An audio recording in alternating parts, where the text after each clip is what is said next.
John, can you tell us how this event came to be in Frome? Unlock Democracy had one of their Magna Carta events, which is a whole series of events, in Cambridge about 4 or 5 months ago.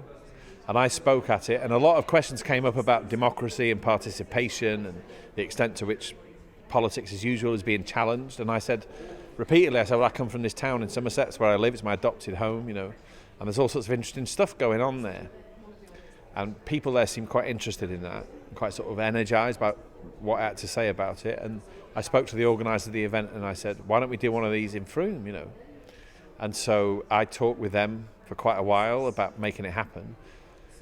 And the third party in that conversation was Peter McFadden from Frome, who's a town councillor, he's now the leader of the town council here, who has this whole model of how you take over your town council, which is grassroots democracy in action. And I said, let's base it around that, and the whole thing, came to fruition. It all happened.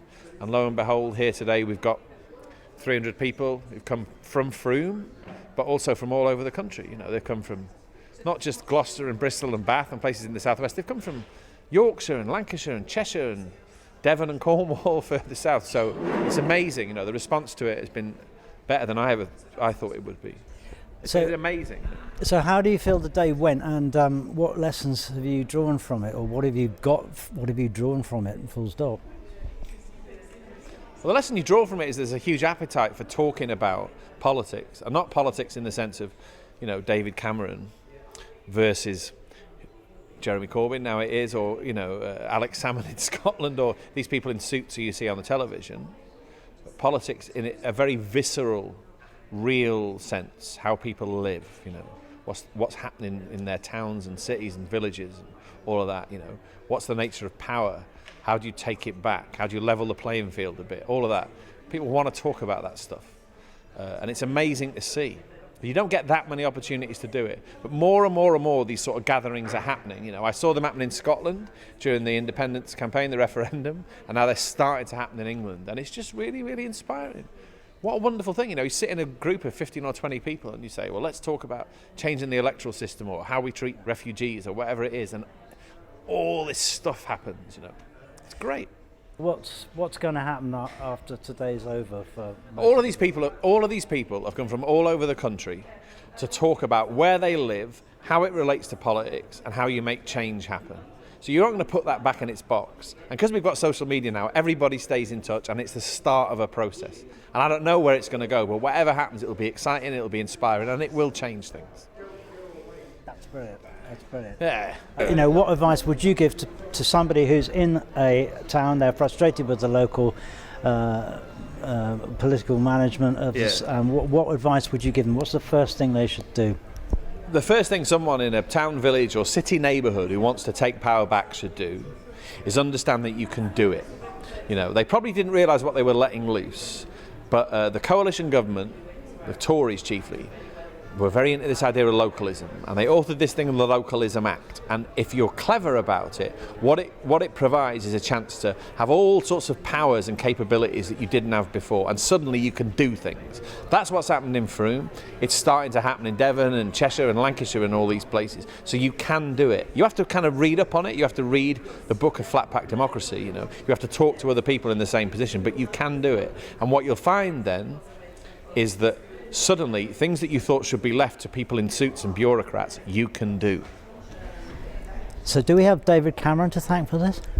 It's the only silver lining on the Tory cloud. And that feels weird saying that, because of austerity and everything else. Do you think he actually thought this was going to happen? No, I don't know. Frome's one of the few towns that's really tried to do something with it. But I think belatedly, because it was quite a while ago the Localism Act was passed, belatedly now the possibilities are occurring to people, and the possibilities are really, really exciting. And actually it's a way of avoiding some of the worst effects of what the Tory government's up to. They didn't know, they created a monster probably, but it's a brilliant thing that it's there. But it's nothing unless people get involved, That's what localism is. It's not some abstract idea. It only works if sizable numbers of people where they live become part of the process. And Frome's the kind of town where that happens. We have all sorts of campaigns and hundreds of people get involved.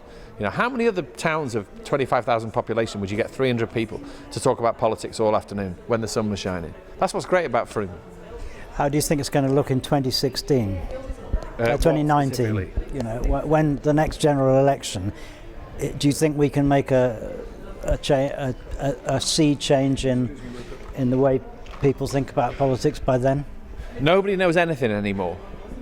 If you'd have said to me or anybody else 20 years ago, Scotland would be on the verge of going independent, the Labour Party would be wiped out, you'd have said, are you serious? If you'd have said, look, there'll be a party called the UK Independence Party that will get 4 million votes in a general election, or that the Green Party will get 1.5 million votes, right?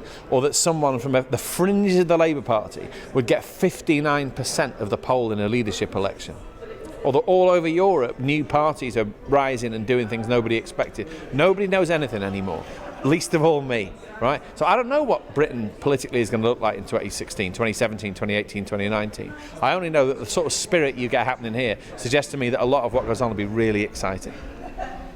So all bets are off. All bets are off. And how great is that, you know?